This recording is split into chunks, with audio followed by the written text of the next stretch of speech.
எங்க 10 லெவலுக்கு அது ரீச் பண்ணி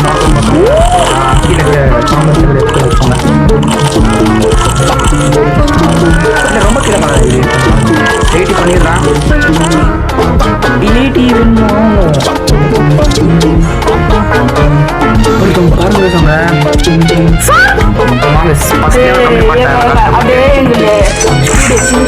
அப்படியே பண்ணோம் டைமண்ட் கொடுத்து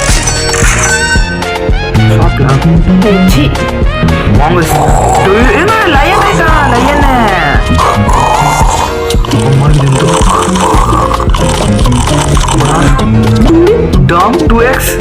3x ஐயோ நான் அவனை பீட் பண்ணேன் இன்னைக்கு நான் போயிட்டேன் எங்க இது பீட் பண்ணலாம் எங்க நீ போய் இது 3x பீட் பண்ண நீ இந்த எங்க யா என்ன பீட் ஸ்பீட் ஆகுது பண்றேன் ஓ இது பண்ணிக்கலாம்